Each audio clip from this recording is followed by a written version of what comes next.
At 36, Emeka Nwosu had everything a man could want, and nothing a man could trust. His name appeared on Forbes lists, his face decorated magazine covers, his signature moved markets. And yet, every morning, he woke up in a penthouse that echoed with the kind of silence that only loneliness could produce.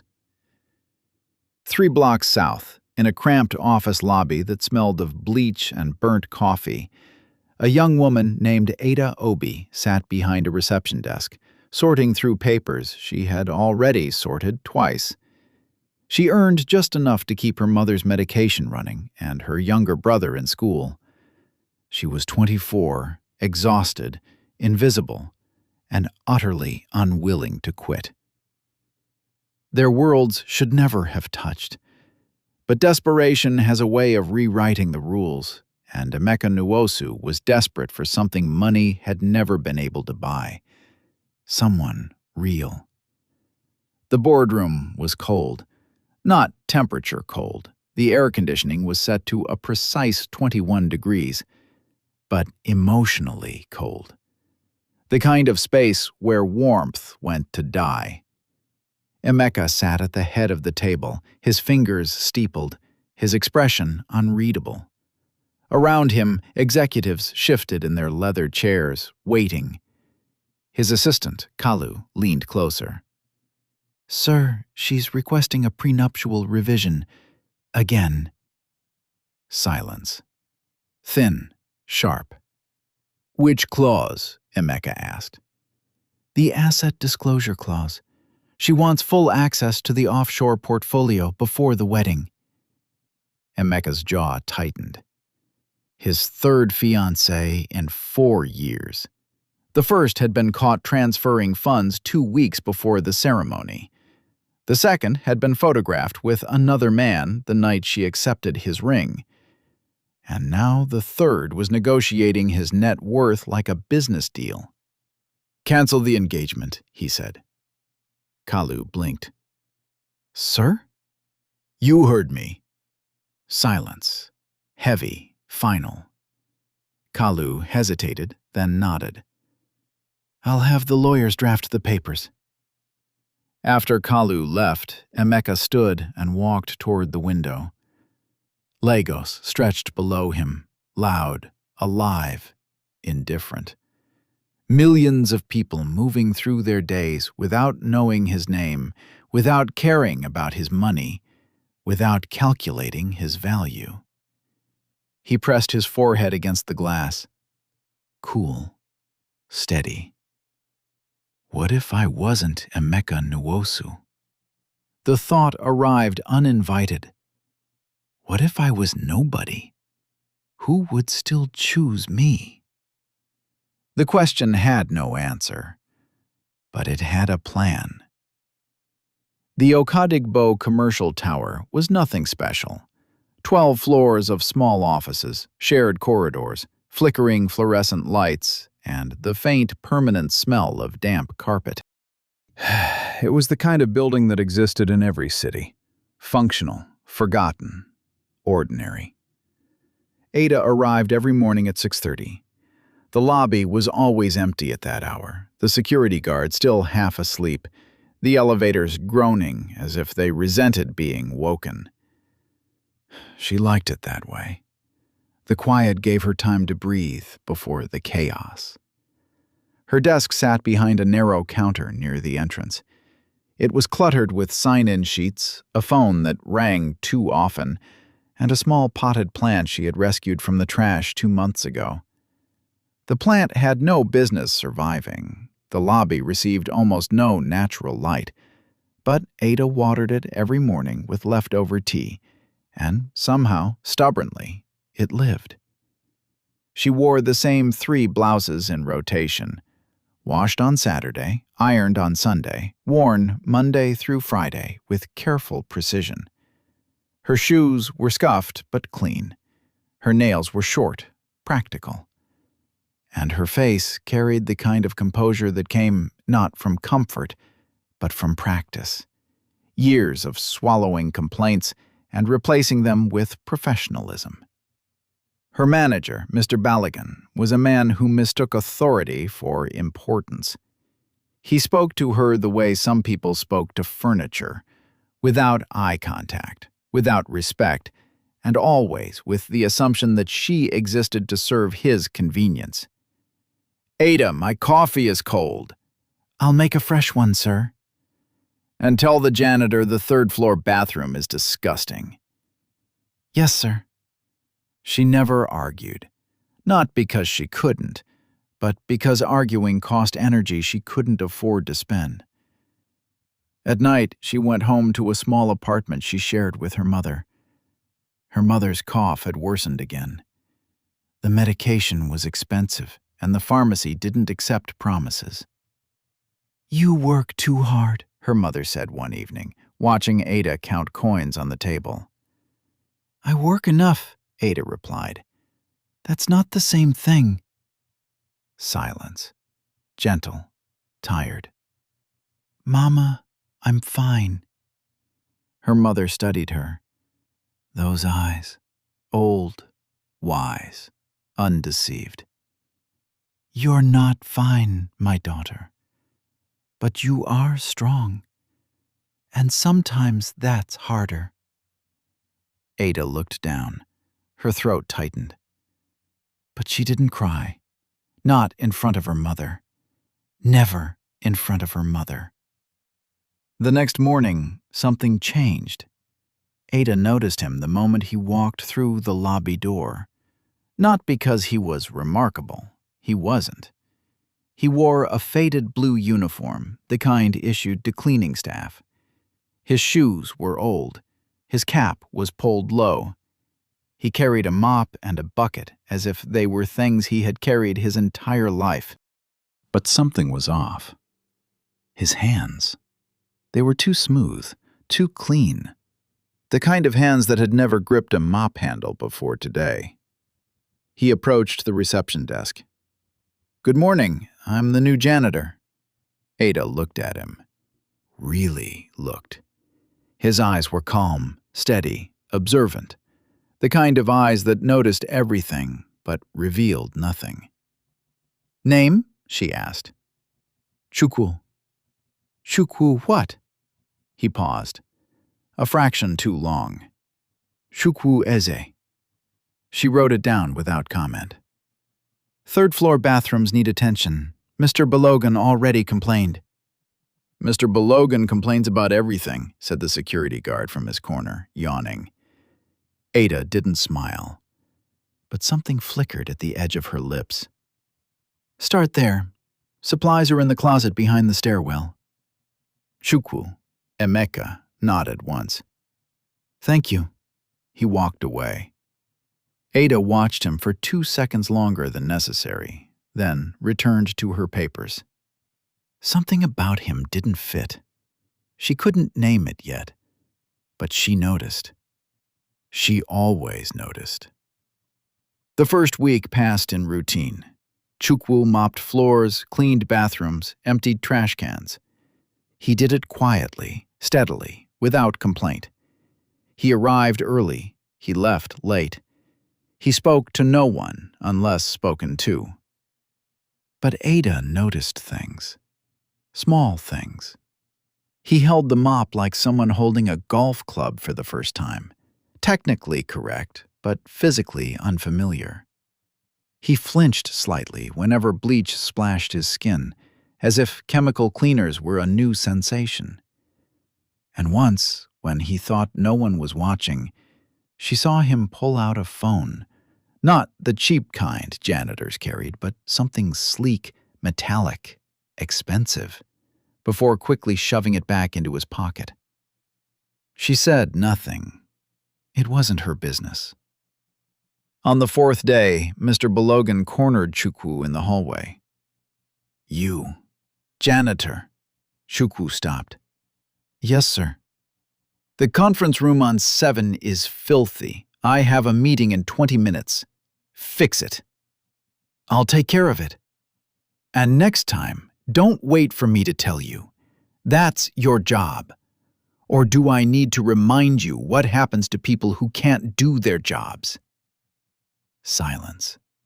Cold, deliberate. Chukwu's jaw tightened, barely, almost invisibly, but he nodded. "Understood, sir." Mr. Balogan walked away without another word. Ada had seen the entire exchange from behind her counter. Her fingers had stopped moving on the keyboard. When Chukwu passed her desk on the way to the elevator, she spoke without looking up. "He talks to everyone like that." Chukwu paused. "Does he talk to you like that?" "Worse." Silence. Brief, loaded. "Why do you stay?" he asked. She looked up them. Her eyes were steady, unflinching. "Because my mother needs medicine, and medicine doesn't care about my dignity." The words hit Emeka like a fist to the chest. Not because they were dramatic, because they were true. Ordinary, devastating, true. He nodded slowly. "I understand." "No," she said quietly, turning back to her screen. "You don't." She was right. He didn't. Not yet. The second week, something shifted. Chukwu started arriving earlier, before Ada, which meant before 6:30. When she walked in, the lobby floor was already mopped. The sign-in sheets were straightened. And once, just once, there was a small cup of tea waiting beside her plant. She stared at it. "Did you make this?" He was mopping near the elevator, his back half turned. "It was just hot water I had left over. With sugar." "Lucky guess." She picked up the cup, took a sip. It was good. Properly sweetened. Not a guess at all. "Thank you," she said. He didn't turn around. "You're welcome." That evening, as she was locking up, he was still there, wiping down the lobby windows with slow, careful strokes. The building was empty. The fluorescent lights hummed overhead. "You work late," she said. "So do you." "I have to." "So do I." Silence. The comfortable kind. The kind that didn't need filling. She hesitated at the door, then turned back. "Chukwu." "Yes?" "The glass cleaner works better if you spray it on the cloth first, not directly on the glass." He looked at the bottle in his hand, then at her. A slow, almost embarrassed smile crossed his face. "Is it that obvious?" "That you've never cleaned a window before?" She tilted her head. "Yes." Silence. Delicate, dangerous. He opened his mouth, then closed it. Whatever he was about to say, he swallowed. "Good night, Ada." "Good night, Chukwu." She left. He stood in the empty lobby, spray bottle in hand, her words circling his mind. She knew. Maybe not everything, but she knew something was wrong with his story. And she hadn't demanded an explanation, hadn't pushed, hadn't leveraged it. She had simply taught him how to clean a window. On the third week, Mr. Balogan crossed a line. Ada was on the phone with a client when he appeared, leaning against the counter, too close. His breath smelled of stale coffee. "Ada," he said, his voice low, oily. "You know, you're too pretty to be stuck behind this desk forever." She didn't look at him. "I'm on a call, sir." "I could move you upstairs. Better office, better pay." He leaned closer. "All you have to do is be friendly." Her stomach turned. Her fingers gripped the phone tighter. "I'm not interested, sir." His expression darkened. "You should think carefully about that answer." "I have," she said. Her voice was steady. Her hands were not. He straightened, adjusting his tie. "There are 100 girls who would kill for your position, Ada. Remember that." He walked away. Silence followed, the kind that tasted like bile. Chukwu had seen everything. He stood at the end of the corridor, mop frozen in his hand, his eyes locked on the place where Balogan had stood. His grip on the handle was white-knuckled. His breathing had changed. Controlled. Dangerous. He walked to her desk. "Are you okay?" "I'm fine." Her voice was flat, practiced. "You're not fine." She looked up. Something cracked in her composure, just a hairline fracture. "What do you want me to say? That it happens every week? That I can't report him because he's the one who signs my contract? That every time I walk past his office, I hold my breath?" Silence. Heavy. Unavoidable. Her eyes glistened, but the tears didn't fall. She wouldn't allow it. "I want to help," he said quietly. "You're a janitor, Chukwu." The words weren't cruel. They were exhausted. "What can you do?" He didn't answer, because the real answer would have destroyed everything. That night, Emeka sat in his penthouse, the one that existed in a different universe from the lobby he mopped every morning, and made 3 phone calls.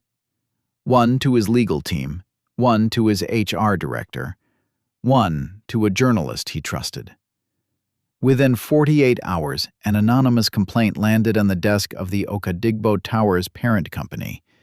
Then another. Then 5 more from former employees who had never had the power to speak. By Friday, Mr. Balogan was escorted from the building.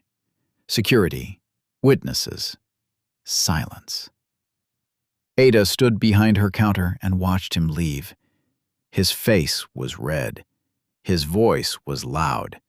His threats were empty. When the elevator doors closed behind him, the lobby fell quiet. Staff members exchanged glances. A few exhaled. One woman near the mailroom wiped her eyes. Ada stood perfectly still. Her fingers rested on the counter. Her heart was beating fast, but her face showed nothing. Then she noticed Chukwu standing near the stairwell. Quiet, watching. His mop beside him, untouched. Their eyes met across the lobby. He gave a small nod, nothing more. She didn't nod back, but something shifted behind her eyes. A question forming, a suspicion growing. "Who are you?" She found him during lunch break, sitting on the back steps behind the building. He was eating rice from a plastic container, brought from outside, not from a canteen. Even the way he held the spoon was too precise for a man who supposedly cleaned toilets for a living. "It was you," she said. He looked up. "What was me?" "Balogun, the complaints, his removal." She folded her arms. "Janitors don't have that kind of power." Silence. Long, unavoidable. "Ada, who are you?" Her voice was steady, but her eyes were sharp. Not angry, searching. He set the container down slowly, exhaled. "My name is Emeka Nwosu." The name hung in the air. She had heard it before. Everyone had. Billboards, headlines. The man who built hospitals. Her lips parted, then closed, then opened again. "You're the Emeka Nwosu." "Yes." "And you've been mopping our floors." "Yes." Silence. This one, vast, empty, almost absurd. "Why?" The word came out small, confused, hurt. "Because I was tired of people who only saw my money." He looked at her directly. "I wanted to find someone who saw me." "By lying." The word cut. He felt it. "I didn't lie about who I am," he said. "I lied about what I have." "That's the same thing to people like me." Her voice cracked slightly. Because what you have determines whether you eat or starve, whether your mother gets medicine or dies.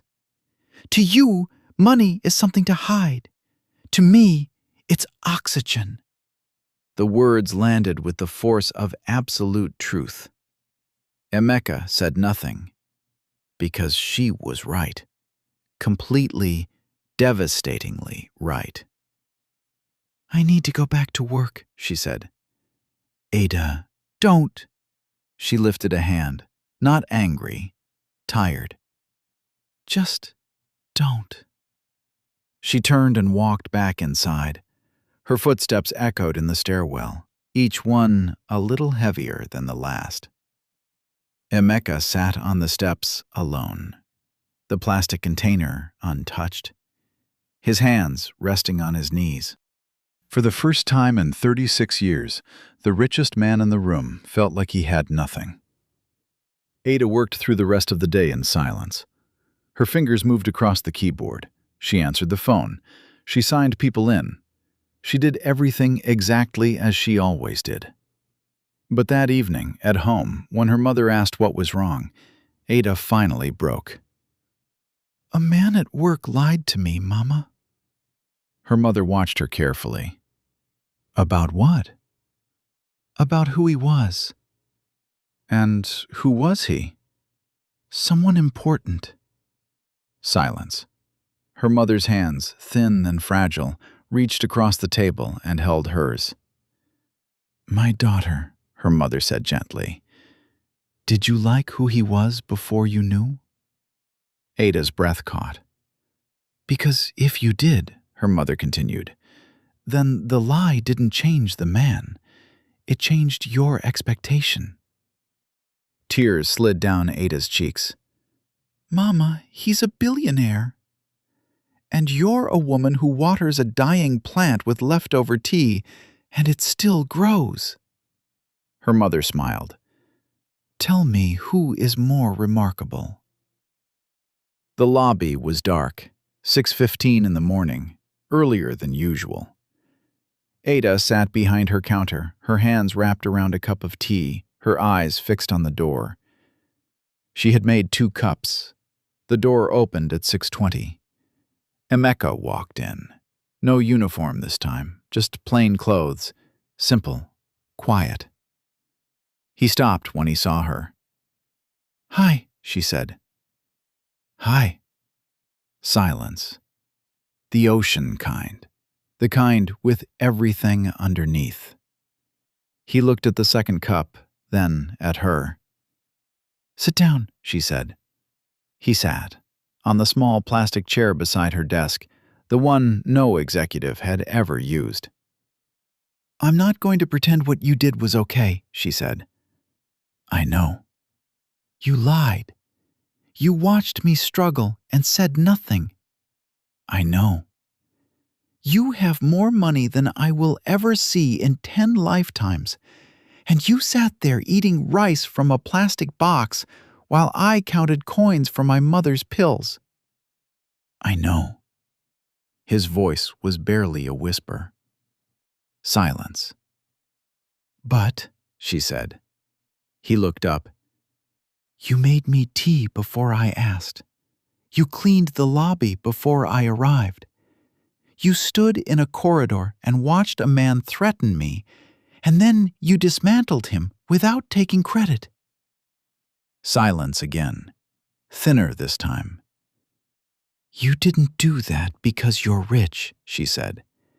"You did that because you're decent." His chest tightened. "I don't want your money," she said firmly. "I don't want your name. I don't want to be a headline. What do you want?" She looked at him, steady, clear, certain. "The man who made me tea." She paused. "That's who I want. Is he real?" Emeka's breath trembled. "He's the most real thing about me." Silence, the safe kind, the beginning kind. "Then start there," she said. "And don't lie to me again." "Never." She pushed the second cup toward him. He took it. Their fingers brushed, brief, warm, electric. And in the quiet lobby of a building that smelled of bleach and old carpet, something extraordinary began. Not with fireworks, not with declarations, just 2 cups of tea and the decision to try again. Months passed, slowly, honestly. Emeka didn't sweep Ada into his world overnight. He walked into hers. He visited her mother. He sat on plastic chairs and ate jollof rice from ceramic plates that didn't match. He drove her brother to school when the bus broke down. He showed up, not as a billionaire, as a man. Ada's mother's medication was sorted, properly, permanently. Her brother was enrolled in a better school. The apartment was repaired. But none of it felt like charity, because Emeka never made it feel like a gift. He made it feel like a partnership. "You're different," Ada told him one evening. "Different how?" "You don't try to fix me. You just stand next to me while I fix things myself." He smiled. "That's because you don't need fixing. Everyone needs something." "Yes," he said softly, "and you needed someone who showed up, not someone who showed off." Silence, the kind that felt like home. The wedding was held in the lobby of the Okadigbo commercial tower.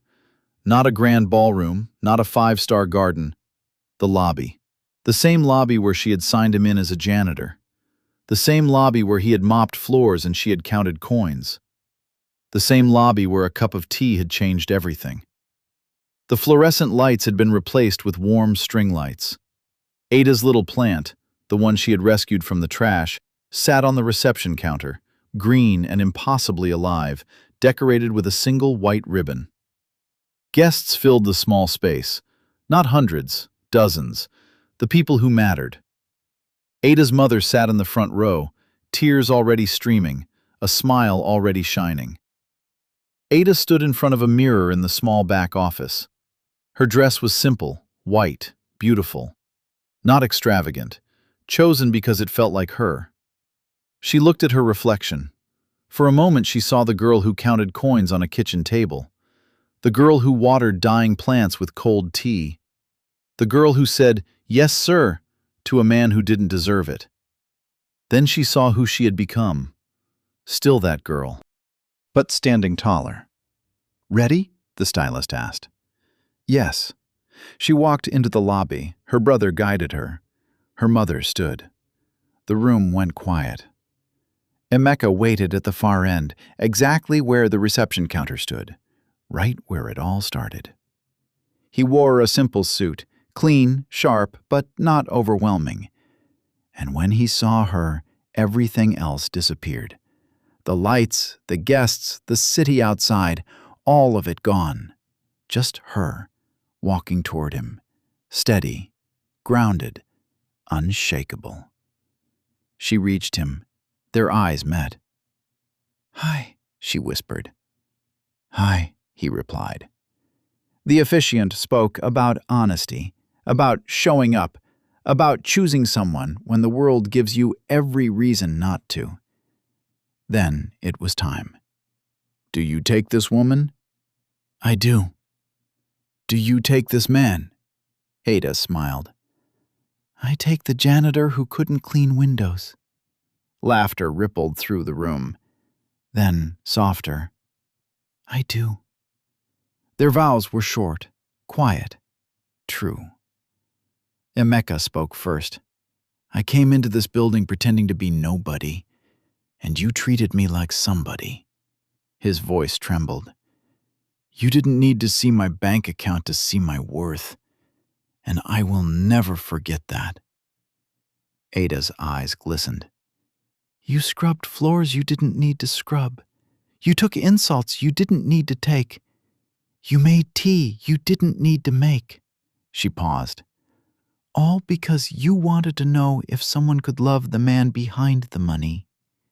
Her voice softened. "I can. I do."